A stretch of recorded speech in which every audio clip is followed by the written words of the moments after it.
కడప నగరంలో సిపిఎం జిల్లా కార్యదర్శి చంద్రశేఖర్ మీడియాతో మాట్లాడుతూ, జూలై 23న కేంద్ర ఎన్డీఏ ప్రభుత్వం ప్రవేశపెట్టిన పూర్తి బడ్జెట్ అంకెల వెనుక ప్రజల ప్రయోజనాలు లేవన్నారు.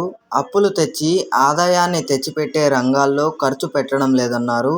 దేశ ద్రవ్యలోటు తగ్గించుకోవడానికి ప్రజలపై మోయలేని భారాలు వేస్తున్నారని ఆయన విమర్శించారు. కేంద్రంలో ఏర్పడినటువంటి ఎన్డీఏ ప్రభుత్వం మంత్రివర్గం పక్షాన కేంద్ర ఆర్థిక శాఖ మంత్రివర్యులు నిర్మలా సీతారామన్ గారు ప్రవేశపెట్టినటువంటి యూనియన్ బడ్జెట్ మనం పరిశీలిస్తే ఈ బడ్జెట్ అంకెల వెనుకల దేశ ప్రజల ప్రయోజనాలు లేవనేటువంటిది తేటతెల్లమవుతా ఉన్నాయి. ఈ బడ్జెట్లో ప్రధానంగా సంపన్నులకు పేద మధ్యతరగతి ప్రజలకు సమానంగా పన్నులు వేసినటువంటి పరిస్థితి మనకు కనపడతా ఉంది. పన్నులు అనేటువంటివి సంపన్నులకు వేయాలా, రాయితీలు అనేటువంటివి వేతన జీవులకు ఇవ్వాలి. దీన్ని ఈ పార్లమెంటు విస్మరించింది.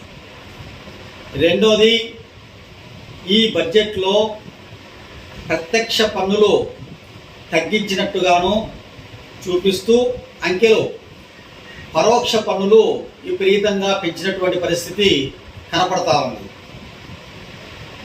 అలాగే ధరల అదుపు విస్మరించింది. ఈరోజు సగటు దేశ ప్రజానికం వాళ్ళ ఆదాయానికి మించి వారి ఆహార వస్తువుల కొనుగోలుకు ఖర్చు పెట్టాల్సిన పరిస్థితి ఏర్పడతా ఉంది. అలాగే ఈరోజు దేశంలో ఉన్నటువంటి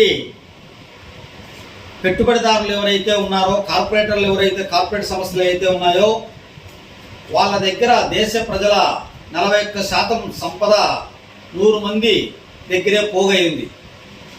అది దేశ ఆదాయాన్ని పెంచేటువంటి క్యాపిటల్ ఇన్వెస్ట్మెంట్లో ఖర్చు పెట్టించాలి ప్రభుత్వం.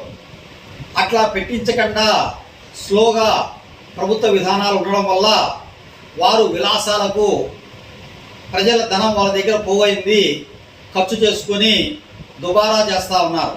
దానికి అంబానీ కుమారుడైనటువంటి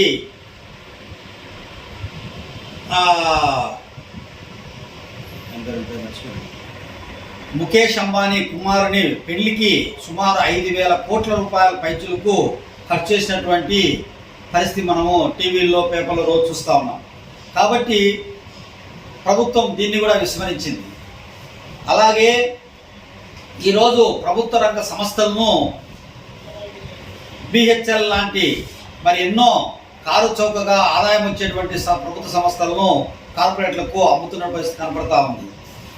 అలాగే కేంద్ర ప్రభుత్వం తెచ్చేటువంటి అప్పులు ఏవైతే ఉన్నాయో వాటిని ఆదాయాన్ని పెంచేటువంటి రంగాల్లో ఖర్చు చేయాలి. ప్రధానంగా విద్య, వైద్యం, సంక్షేమం, అట్లాగే పారిశ్రామిక, ఉద్యోగ కల్పన ఇట్లాంటి రంగాల్లో ఖర్చు పెట్టాలి.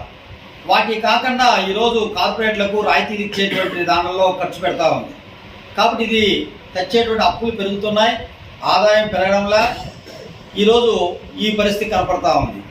దీనివల్ల ఏర్పడేటువంటి ద్రవ్యోల్బణం ఏదైతే దేశంలో ఉందో దాన్ని పూడ్చుకోవడానికి ఈరోజు దేశ పేద మధ్యతరగతి ప్రజలపైన మోయలేనటువంటి పన్నుల భారాలు కేంద్ర ప్రభుత్వం వేస్తున్నటువంటి తీరు ఈ బడ్జెట్లో మనకు కనపడతా ఉంది.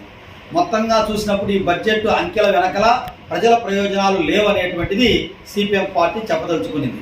జి. చంద్రశేఖర్, సిపిఎం జిల్లా కార్యదర్శి, కడప.